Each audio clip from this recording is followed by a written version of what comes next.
Hi there, my name is Fiona. I'm doing the movie It, the 1990 version versus the 2017 version. Growing up, my father would take us to movie theaters, me and my four brothers, so I was always sucked into watching either horror or action. Didn't like action, so I liked horror. Um, I liked Rob Zombie and Tim Burton because they're really creative directors in both their original style and the way that they captivated audiences and channeled a real sense of fear. I thought no better remake than to choose the story of It. It's actually based off of a novel by Stephen King, the 1986 novel, also entitled It. So they have similar plots, but they differ in the way that it's executed. The 1990 version was released as a miniseries with two parts, while the second franchise was two separate movies. But it revolves around the summer of 1989, where children are becoming missing one by one. The leader of the group, Bill, has his little brother Georgie go missing, and he starts a group of kids, the Losers Club, that band together to defeat Pennywise. That is the clown that is abducting the kids and eating them. The Losers Club is one of the most essential elements of both movies that plays a big role into how filmmakers play off fear. What makes it difficult for the directors is they have to cast a set of two sets of actors, one being the children version, the other being the adult version. Um, Funny and intentionally enough, the adult versions were 27 years older, which is exactly the time difference from the 1990 version to the 2017 remake, which is obviously intentional. Um, the Losers Club consists of 7 children, all of which were not trying to get eaten by Pennywise, who was stalking them and who would kill based off of their individual fears. He would morph into their fear.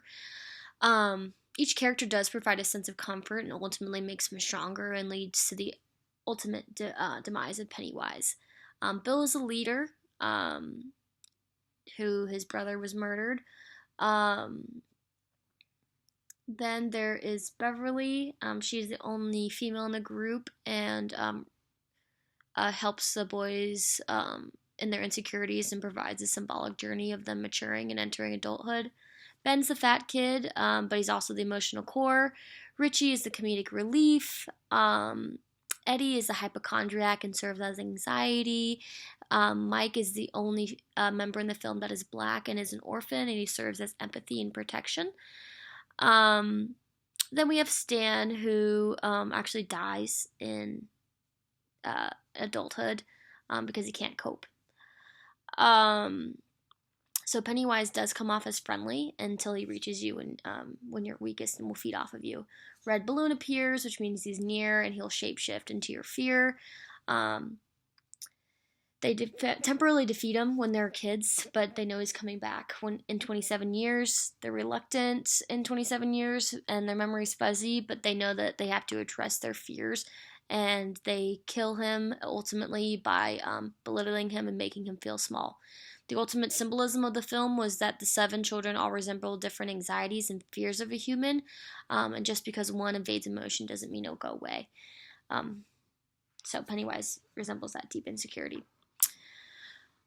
So a little bit more. The 1990 film is the original, and the 2017 is the remake. 1990 film had a $12 million budget, and the other one had a $35 million budget. The first one was produced by Lorimar Television, and the 2017 version was by New Line Cinema, Rat Pack, Vertigo, Rideback, and Cat Smith Productions. Tommy Lee Wallace was the director for the original, and Andres Muschietti was the 2017 version. The original actors were Tim Curry, Seth Green, very famous, Tony Dakota, Annette O'Toole, Richard Thomas, Emily Perkins, John Ritter, and Adam Farzal. The recent version is Bill Skarsgård, Jaden Martell, Finn Wolfhard of Stranger Things, Sophia Lillis, Jack Grazer, Jeremy Taylor, Wyatt Olaf, and Jackson Scott. The directors don't have their own genres, but their cinematography alone adds more depth in their own respective genres they fall in. Tommy Lee Wallace has his own classic horror genre. He creates a sense of suspense, fear, violence, gore, supernatural elements into his films and into it. Um, he combines horror with drama.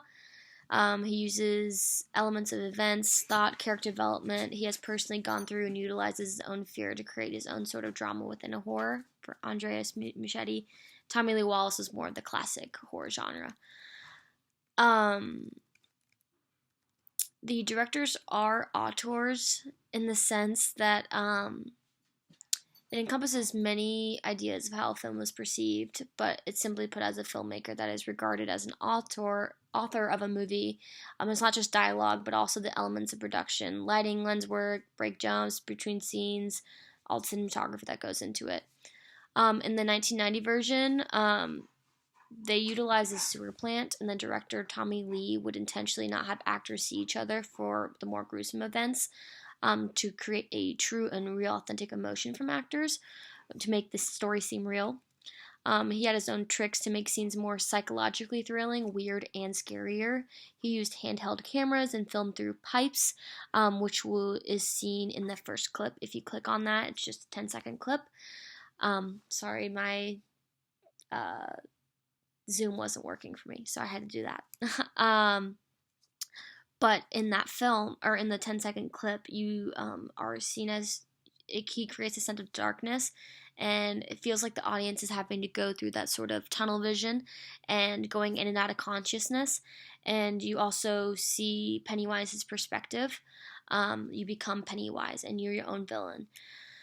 So that's seen in that. He would also use humble uses of, even though he had a high budget, the $12 million budget in the 1990 version, Tommy Lee, he also used props around him and more humble uses of cinematography of puppeteers to show that it can still insinuate the same level of scary. He also used props around him to display the mental state of characters.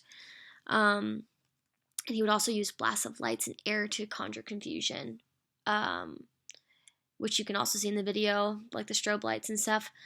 It made him feel like the audience feel like what you're physically and mentally going through the story of it. And the 2017 version, due to the popularity of the novel, it had a bigger budget, which enabled a high-level cast actors and a different level of cinematography. This is my part 1.